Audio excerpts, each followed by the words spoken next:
Salsawera. Let's get ready for Salsawa!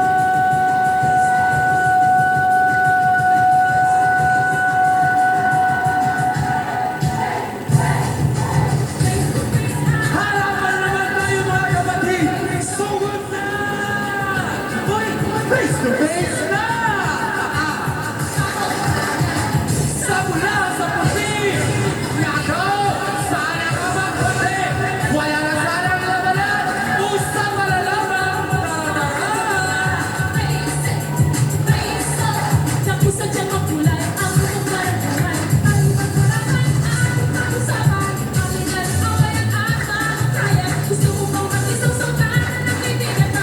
Mga kapatid! Ating sigaw! Queen Momento!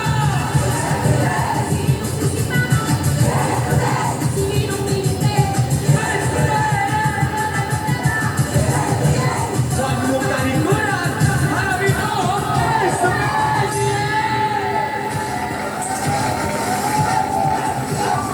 At ngayon, eto na ang First Lady na nag-isang barangay Hall on Air, ang pambansang kapitana, Jack Abby Perez!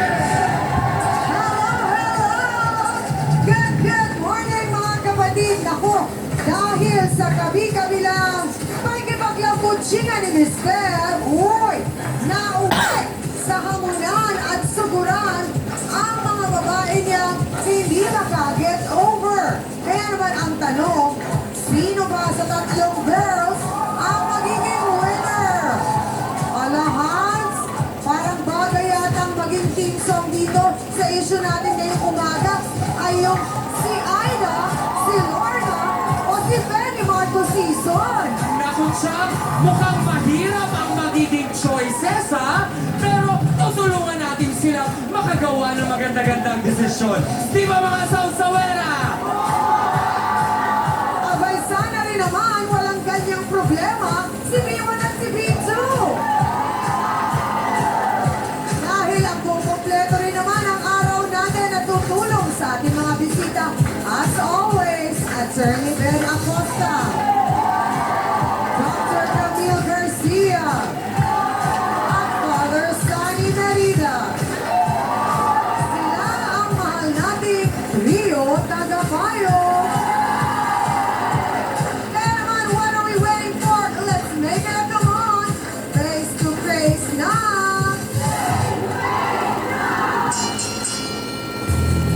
Eto ka mga kapatid, tanggap naman niya, isa lang daw siyang the other woman. Pero ang hindi niya matanggap ay ang katotohanan, ipinagpalit siya sa isa pang iskabetse.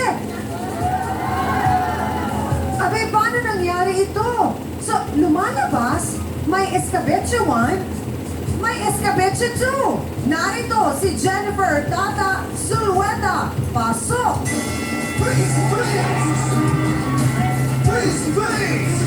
Hi, Tata. Magandang umaga sa iyo. Magandang umaga, Jack. Aminado ka na ikaw ay the other woman.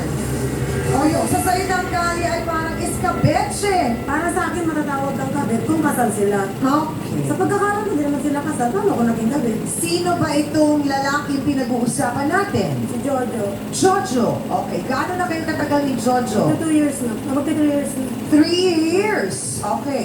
Nung nakilala mo siya, alam mo meron ng ibang babae siya. Na may ibang Sinabi niya sa akin, kinakasama. hiwalay na sila kasi matanda na rin. Hiwalay na rin sila. Oho. Ilan taon na ba si Jojo? 52. So, nung nakilala mo siya, alam mo na meron siyang ibang karelasyon na Alam ko na nasabi may niya. karelasyon siya, pero ang sabi niya, hiwalay na sila. Okay.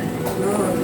Ngayon, di syempre mabait siya sa akin. Sabi ko, Joe, kailangan ko ng pera. Oo. Kasi papadala ko sa mga anak ko, baka pwede mo akong pangutangin. Oo. Sabi niya, bakit utang pa? Bigay na lang tulong ko sa'yo. Oh, so tinulungan ka naman. Ngayon, hiniram ko yun. So hulaan ko, tata, parang balon lang ito, nagkahulugan ng loob. Ganun na. Okay, so naging kayo. So nung naging kayo, maayos naman ang lahat-lahat. Maayos naman. Kung magano, mag-debate kami, kung saan saan kami pumunta, pwede naman sabi ng lady din kasi minsan sa akin naman siya umuwi. So bakit ngayon ang sinasabi mo ay may problema dahil aminado ka na ng kumbaga the other woman ka, meron pang isang kumabit pang iskabetse. Oh, meron Sino din. ito? Yung babaeng parang pinagit niya. Akala mo kung sino makapal na, akala mo napakaganda. Ang kapal lang mo. Gusto ko yung description. Hindi ka kagandahan. Promise! Dito lang talaga sa programang ito. Nakakarinig ako ng mga iba't ibang mga salita, description. Na-curious na Description pala. Tawarin. Sino yung Description. babaeng yan? Si Myla po, Oo. taga-palengke din, nagtitinda siya doon sa kantin. Tapos, paano mo nakumpirma na may relasyon nga sila nung Jojo? Una po, sabi-sabi na doon sa palengke, kasi sa Oo. palengke naman, pag may relasyon, sumisingaw talaga eh. Oo. Ngayon, huli hindi ko pinansin, bandang huli nakita ko.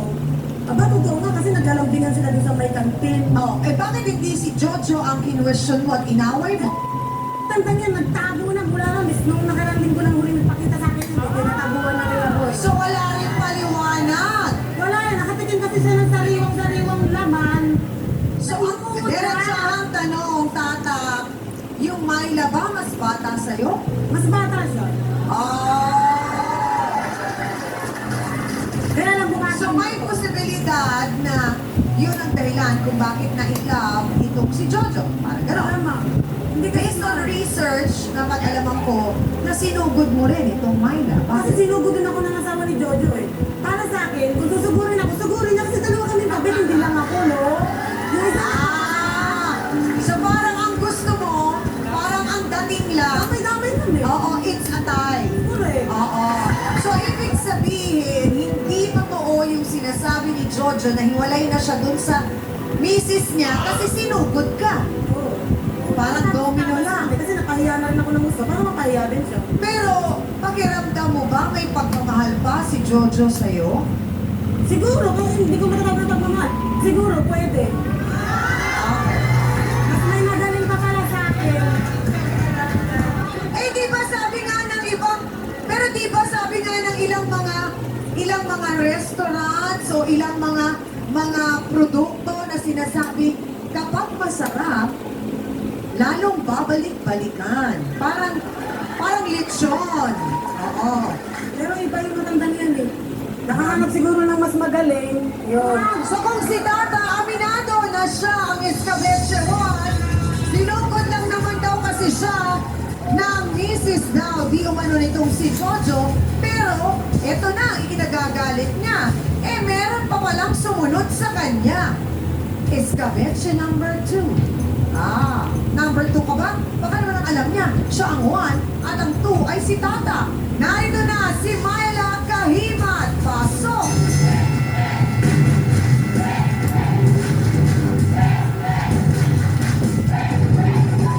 Ang dali na! Bakit ni Tata?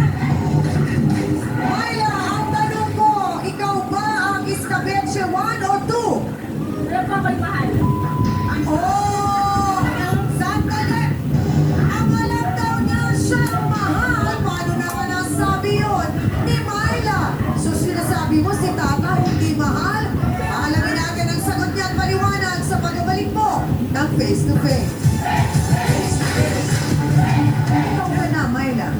Nagka-debate ko yung last. Oh, bata ka pa. Si Jojo si Kuya Jojo ay 52 na, kung hindi ako nagkakamali. Wala ko po sa edad yun. Oo nga, yun nga, susunod ko sasabihin eh. Pasensya ka na. Alam ko, walang kinalaman ng edad pagdating sa pagmamahalan.